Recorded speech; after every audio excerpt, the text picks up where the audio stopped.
In this video, we're going to look at solving quadratics, and we're going to do another method of factoring, which this is not the official name, but we'll call it the reverse FOIL method, reverse FOIL.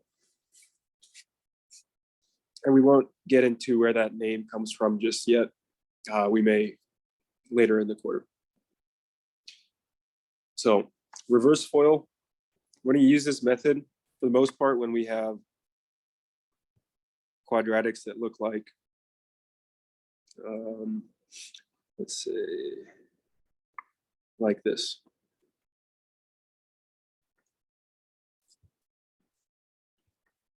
So we have an x squared term and an x term and a constant.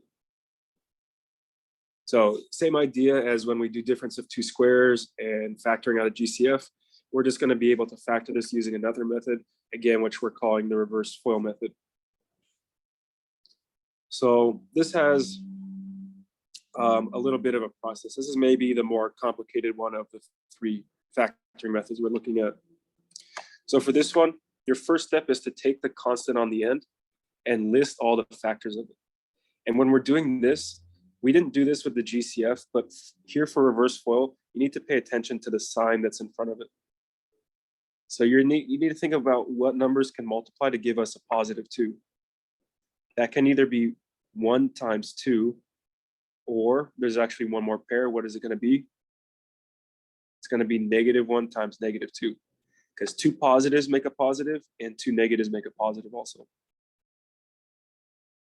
So then the next thing we're doing is we're looking at each of our pairs that we just came up with, and we're saying which one of these pairs, if you add it together, is going to give us this middle term, this middle number right here, the coefficient. Is that going to be the first pair or the second pair? That's going to be the first pair. +1 plus +2 gives us +3. If we did -1 plus -2, that would give us -3, but we have a +3 here.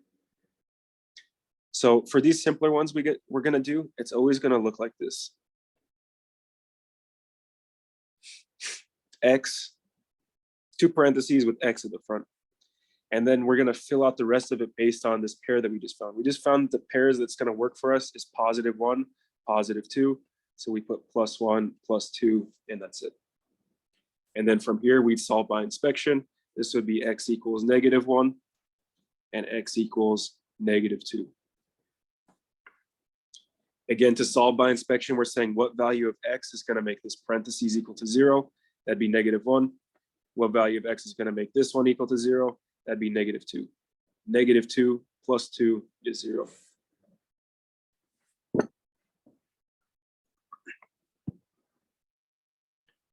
Let's look at another one. Let's say we have x squared minus 2x minus 3 equals 0. So again, first step, we're going to take the constant on the end, make sure to take the sign with it, and list the factors.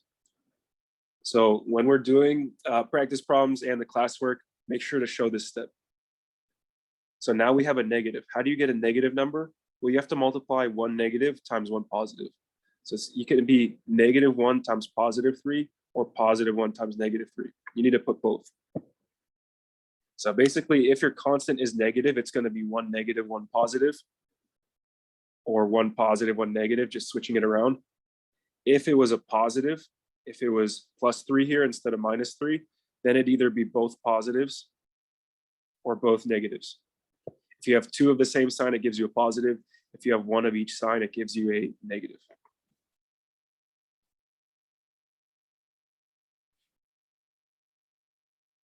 So then we're asking which one of these pairs is going to give us the middle coefficient, the one in front of x. Which one is going to give us -2? The first pair or the second pair? Well, -1 plus 3, that would be +2. +1 plus -3, that's the same thing as 1 minus 3, that's -2. Take note that the bigger number here is positive, so your answer is positive. The bigger number here is negative, so your answer is negative. So which one do we want? We wanted the -2 because we had -2 here, so we want this pair. We know it's going to factor to something like this, x and x. And now we know it's going to be +1 and a -3. Then we'd solve by inspection. We'd say what value of x is going to make this equal to 0. That'd be x equals -1.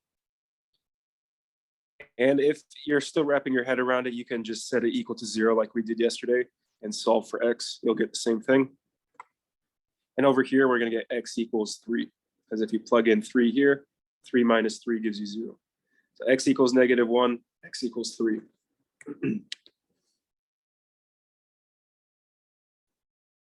Let's look at one or two more together.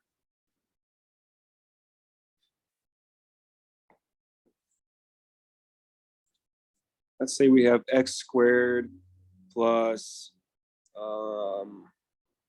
let's say 7x plus 6 equals 0. And let's say x squared plus, let's say 4x minus 5 equals 0. Let's go ahead and solve these two. So first one, we have a +6 on the end. That can be 1 times 6 or 2 times 3. But remember, also 2 negatives make a positive, so it can be -1, -6, -2, -3. So this one, we have a lot more pairs to work with, but we know it's going to factor to x like this.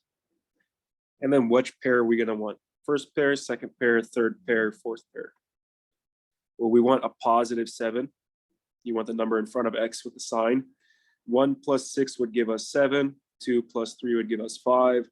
-1 plus -6 would give us -7. -2 plus -3 is -5. And if you're unsure with working with some of these negatives, definitely feel free to check your work with a calculator.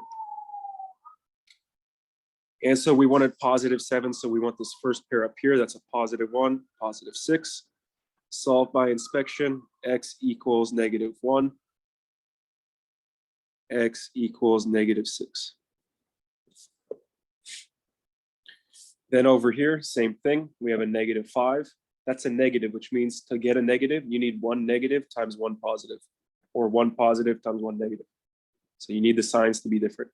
So this can be -1 times +5 or +1 times -5. And then which pair do we want to get this 4, +4? Well, that's going to be the first pair. You want the +5 because -1 plus +5 gives you +4. The other one would give you -4. So we want x minus 1, x plus 5 equals 0. X would equal 1, x would equal -5.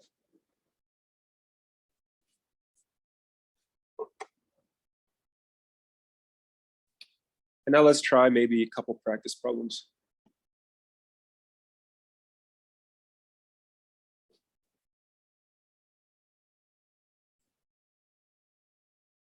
Let's see, I don't remember which practice problem this is. I think it's maybe number 3. And let's go ahead and try this one. Let's say x squared plus 6x plus 8 equals 0. So let's go ahead and pause the video and give this one a try.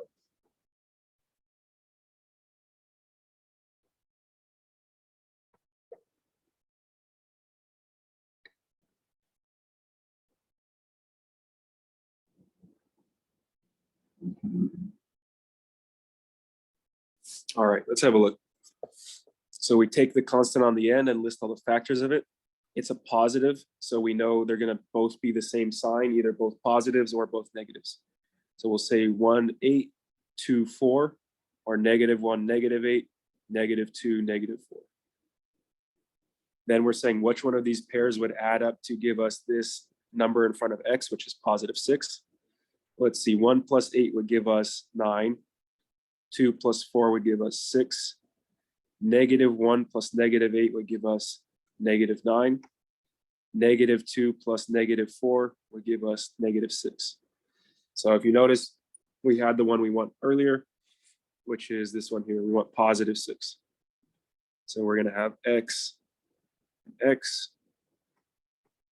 And again, we said for now, it's always going to be set up like this, x and x like that. And then we know we want +2 and +4. So +2, +4. If it was -2, -4, we'd put -2, -4. And then from here, we want to solve by inspection. So what value of x will make this first parentheses equal 0? That'd be x equals -2. What would make the second one equal 0? X equals -4, because -4 plus 4 is 0. So those are our two answers.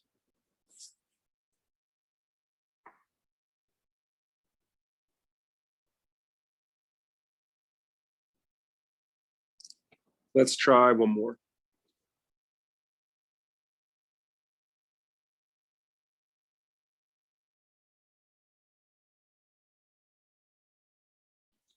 Let's say we have x squared. Let's say minus x minus 6 equals 0. And also before we pause, we'll just mention, because I don't think it's come up yet, remember that if there's no number in front of a variable, it's technically a 1. So that's a 1 there. So with that, let's go ahead and pause the video and give this a try.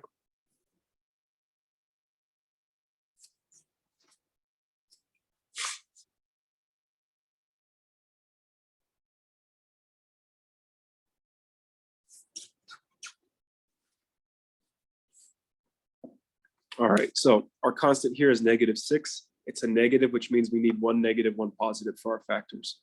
So it can be -1, +6, +1, -6.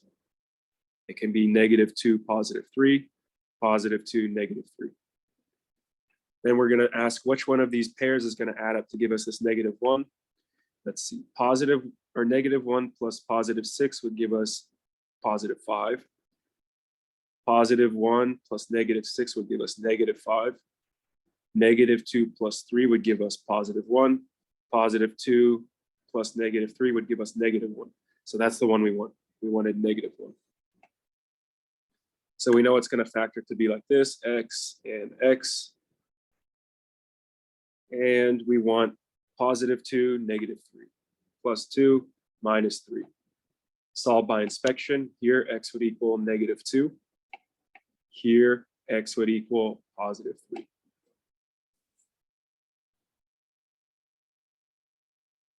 So let's go ahead and stop there for now and work on part B of the classwork.